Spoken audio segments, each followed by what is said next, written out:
Bismillahirrahmanirrahim. Assalamualaikum warahmatullahi wabarakatuh. Perkenalkan, nama saya Fauzan Taufik Fernanto dari kelas 1C. Hari ini saya akan mempresentasikan tugas karya tulis ilmiah saya yang berjudul Pembuatan Biobaterai dari Limbah Buah dan Sayuran. Sebelum kita masuk pembahasan, saya akan menjelaskan tentang latar belakang ataupun pendahuluan dari tugas karya tulis ilmiah saya ini. Limbah merupakan suatu bahan yang terbuang ataupun dibuang dari suatu sumber hasil aktivitas manusia ataupun proses-proses alam yang ada. Limbah buah dan sayuran ini bisa tidak bernilai ekonomi sama sekali dan bisa juga menjadi nilai ekonomi yang negatif apabila diproses menggunakan biaya yang cukup tinggi. Menurut data dari Pranomo tahun 2004, dan dari total sampah organik kota, 60%-nya merupakan sayur-sayuran dan 40%-nya merupakan daun-daunan, kulit buah-buahan, dan limbah makanan. Menurut Amin dan Dey, ketika buah dan sayuran mulai membusuk, terjadilah proses kimia yang dikenal dengan fermentasi. Selama proses ini, buah-buahan dan sayur-sayuran menghasilkan asam lebih yang meningkatkan kekuatan elektrolit dalam buah dan sayuran, sehingga dapat menghasilkan sifat kelistrikan yang mengandung banyak elektrolit dari limbah buah-buahan dan sayur-sayuran tersebut, dan dapat dimanfaatkan sebagai sumber energi listrik alternatif terbarukan, seperti contohnya biobaterai yang menggantikan fungsi dari baterai. Pengembangan biobaterai tersebut akan sangat berguna bagi hidup manusia. Selanjutnya, langsung saja kita masuk pembahasannya, yaitu baterai. Baterai adalah suatu alat elektrokimia yang dapat merubah energi kimia menjadi energi listrik melalui reaksi kimia kelistrikan. Baterai mengandung tenaga kimia dan dapat mengadakan reaksi antar bahan kimia di dalamnya. Baterai menghasilkan energi listrik dengan melibatkan transfer elektron melalui suhu media yang bersifat konduktif dari dua elektroda, anoda dan katoda. Dan prinsip kerja baterai ini ada pada prinsip kerja elektrokimia. Nanti akan dibahas di pembahasan berikutnya. Yang selanjutnya adalah jenis-jenis baterai. Jenis baterai di sini ada dua. Yang pertama itu baterai primer ataupun baterai sekali pakai atau single use. Baterai primer ataupun baterai sekali pakai ini merupakan baterai yang paling banyak digunakan di pasaran karena harganya yang cukup terjangkau dan fungsinya sangat banyak. Untuk baterai primer ini dia voltnya itu paling kecil antara 1,5 sampai dengan 9 volt. Dan jenis-jenis baterai primer itu adalah baterai zinc karbon, baterai alkali, baterai litium, dan baterai silver oxide. Yang kedua adalah baterai sekunder ataupun baterai yang bisa diisi ulang ataupun rechargeable. Baterai sekunder ini sebenarnya sama seperti baterai primer prinsipnya. Namun yang membedakan adalah baterai sekunder ini dapat berbalik ataupun reversible.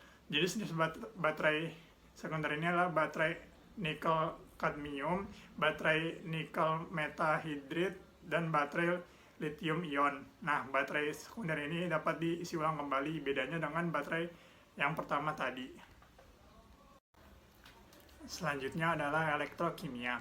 Elektrokimia adalah ilmu yang mempelajari aspek elektronika dari reaksi kimia, yaitu ilmu pengetahuan yang berhubungan dengan reaksi-reaksi kimia yang menjadikan energi listrik. Selanjutnya adalah reaksi kimia yang terjadi pada elektrokimia, yaitu reaksi reduksi dan oksidasi atau yang lebih dikenal dengan reaksi redoks. Proses dasarnya adalah transfer elektron antara permukaan elektroda, atau yang lebih gampangnya adalah dari anoda ke katoda ataupun sebaliknya.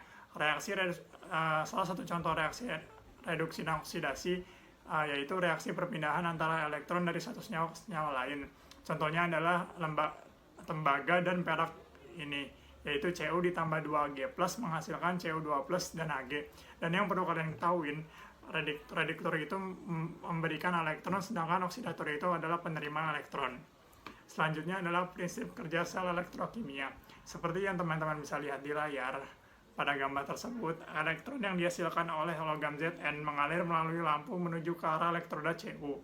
Kemudian elektron yang ditangkap oleh ion Cu dalam larutan CuSO4 akan bereaksi dengan elektron, yaitu dia akan mereduksi sendiri seperti reaksi di bawahnya, yaitu Cu2 plus ditambah 2 elektron menjadi Cu.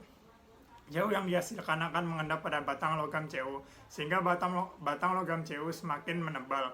Logam Zn mengalami oksidasi, sehingga elektroda ini disebut dengan anoda dan menjadi kutub negatif karena menghasilkan elektron. Ion Cu mengalami reduksi menjadi Cu dan menempel pada katoda sebagai kutub positif. Nah, ini yang disebut sebagai salah satu contoh reaksi dari elektrokimia. Kita lanjut ke reaksi oksidasi dan reduksi. Untuk proses oksidasi adalah transformasi yang mengubah atom netral menjadi ion positif yang berlangsung dengan melepaskan elektron. Sedangkan untuk proses reduksi adalah transformasi unsur netral menjadi anion yang diikuti oleh pertambahan elektron. Yang perlu dicatat adalah oksidasi dan reduksi selalu berlangsung serentak dan jumlah elektron yang dilepaskan pada oksidasi harus setara dengan elektron yang diterima oleh reduksi. Selanjutnya adalah elektroda. Elektroda adalah konduktor yang dapat dialiri arus listrik dari satu media ke media yang lain. Elektroda sendiri terbuat dari logam seperti tembaga dan lain-lain dan dapat digunakan dalam pengelasan, pembuatan baterai, pembuatan obat-obatan, dan industri lainnya. Untuk anoda sendiri adalah elektroda yang ketika elektron datang dari sel elektrokimia sehingga terjadi oksidasi. Sedangkan untuk katoda adalah elektroda yang ketika elektron memasuki sel elektrokimia dan terjadi reduksi. Nah, apabila katoda dan anoda ini bereaksi, itu akan terjadilah reaksi elektrokimia. Dan pembahasan yang terakhir adalah tentang biobaterai. Biobaterai sendiri sama dengan baterai konvensional yang pada umumnya. Namun yang membedakan adalah elektrolit pastanya. Kalau di biobaterai ini, elektrolit pastanya menggunakan dari limbah sayuran dan buah-buahan dan dapat diaktifkan dengan bantuan senyawa organik yang tersedia dalam bentuk glukosa yang digunakan dalam tubuh manusia. Seperti yang sudah saya sampaikan di awal tadi di latar belakang tugas karya ilmiah ini, untuk biobaterai ini terbuat dari limbah sayuran ataupun buah-buahan yang dimana kalau busuk itu dapat terjadi proses fermentasi yang dapat menghasilkan tegangan yang besar sehingga menjadi energi yang terbarukan. Yang selanjutnya adalah fungsi dari biobaterai tersebut. Yang pertama adalah sumber energi alternatif, ya sebagai pengganti baterai ataupun sumber dari energi lainnya. Yang kedua adalah pengurangan limbah rumah tangga. Jelas ini mengurangi limbah rumah tangga karena kita memberdayakan limbah-limbah buah dan sayuran dari manfaatnya kembali. Dan yang ketiga adalah harganya ekonomis, karena ini didapatkan dari limbah-limbah, sehingga kita tidak perlu sulit-sulit mencarinya dan harganya pun murah.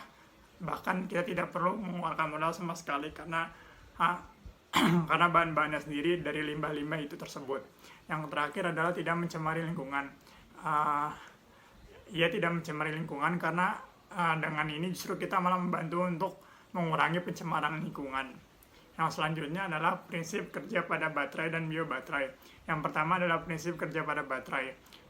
Untuk prinsip kerja pada baterai ini adalah apabila kita menyambungkan kabel atau sejenis slot yang lainnya pada kutub positif dan negatif pada baterai tersebut, maka akan terjadi reaksi kimia. Sebagai contohnya adalah ada anoda dan katoda. Anoda dari zinc yang akan teroksidasi menjadi zinc 2+ dan 2 elektron, dan begitu pun reaksi yang terjadi pada katoda. Nah, di situ dapat kita lihat bahwa itu ada pertukaran pada kutub positif dan negatif pada baterai tersebut. Nah, itu salah satu contohnya. Yang selanjutnya adalah kecepatan proses. Pada kecepatan proses ini adalah mengontrol seberapa banyak elektrolit yang dapat mengalir di antara kedua kutub. Elektron mengalir dari baterai ke kabel dan bergerak dari kutub negatif ke kutub positif, sesuai dengan yang reaksi tadi sudah dijelaskan. Yang selanjutnya adalah prinsip kerja dari biobaterai.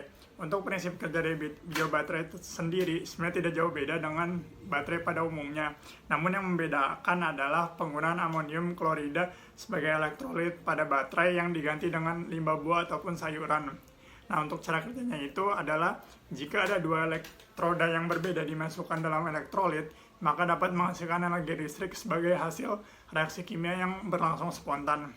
Nah, di sini dapat terjadi reaksi elektrokimia dan menjadi energi yang sangat besar dan bisa menjadi biobaterai tersebut. Dan yang terakhir adalah kesimpulan.